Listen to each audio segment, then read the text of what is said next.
పచ్చని భూమిని కాపాడుకుంటూ చెట్లని చిన్ననాటి నుండే నాటుతూ వాతావరణంలో కాలుష్యాన్ని నిర్మూలించడానికి కడప జిల్లాకు చెందిన కోట కార్తిక్ అనే డిగ్రీ చదివే విద్యార్థి మరియు సైకిల్పై భారతదేశ యాత్రలో భాగంగా గుంటూరు వచ్చారు.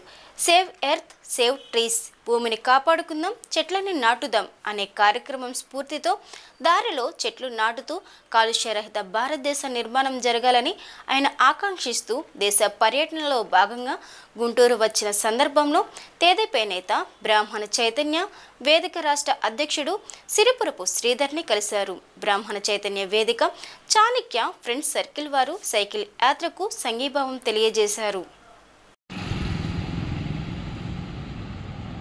పేరు కూడా పడేటట్టు కొద్దిగా ముందరగా అట్లా ఈ అబ్బాయి దగ్గర అట్లానే విజువల్ తీసుకుంటే ఈ అబ్బాయి దగ్గర ఈ అబ్బాయి ఫేస్ అంతే రైట్ చాలు ఎవరితో మొదలు పెట్టారు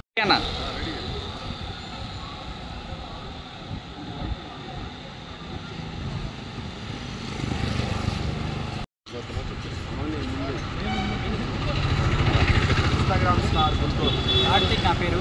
నేను కడప జిల్లా మైకొండ బసాపురం గ్రామం. గత 3 నెలల నుంచి సైకిల్ యాత్ర చేస్తున్నా. ఇది వచ్చేసి ఫస్ట్ వచ్చేసి కడప టు కన్యాకుమారి, ఫస్ట్ వచ్చేసి Tirupati to Kanyakumari, Kadapa to Goa, Bengaluru to Odisha third ride ఇది. కారణంగా ఈరోజు గుంటూరుకి తెచ్చాను. ఇంత మంచిగా రిసీవ్ చేసినందుకు థ్యాంక్ యూ సో మచ్. ప్రతి ఒక్కరు మంచిగా సపోర్ట్ చేశారు గుంటూరులో. నాకు చాలా ఆనందంగా ఉంది. ఇంత మంచిగా సపోర్ట్ చేసినందుకు ప్రతి ఒక్కరు కూడా చెట్లను నాటండి, ఆరోగ్యంగా కాపాడుకోండి, మీ హెల్త్ని కూడా. Save trees save earth, pollution to solution. మన ఆరోగ్యాన్ని మనమే కాపాడుకోవాలంటే ప్రతి ఒక్కరు చెట్లను నాటాలి. ఈ యువకుడు కోట కార్తిక్ అని కడప నుంచి ఆయన భారతదేశ యాత్రకి బయలుదేరారు. సేవ్ ఎర్త్ సేవ్ ట్రీస్ అంటే భూమిని కాపాడుకుందాం, చెట్లని నాటుదాం, వాతావరణ కాలుష్యం లేకుండా చేద్దాం ఈ భూమి మీద అనే కాన్సెప్ట్తో యువకుడు బయలుదేరాడు. అతనికి సంఘీభావంగా గుంటూరు వచ్చిన సందర్భంగా సంఘీభావం తెలియజేయడం జరిగింది. గుంటూరులో ఇక్కడ గుంటూరులో స్థానికంగా 1-2 ప్రాంతాల్లో చెట్లు నాటడం ఈ యువకుడు చేయటం జరిగింది.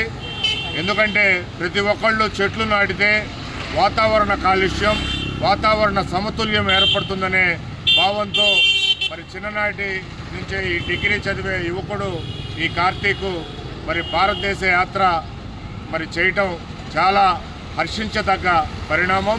మరి యువత ఈ యువకుడు కార్తీక్ స్ఫూర్తిగా తీసుకొని వాళ్ళు కూడా చెట్లు నాటే కార్యక్రమం చేస్తూ వాతావరణ కాలుష్యం లేకుండా కనుక చేస్తే ఈ భూమి చాలా సుఖ సంతోషాలతో భూమి మీద ప్రజలు ఉంటారని చెప్పి ఆశిస్తూ ఈ యువకుడికి మరి సంఘీభావం తెలియజేస్తూ అతనికి ఇంకా మంచి కార్యక్రమాలు ఇలానే చేసుకుంటూ పోవాలని అతనికి అభినందనలు తెలియజేయటం జరిగింది.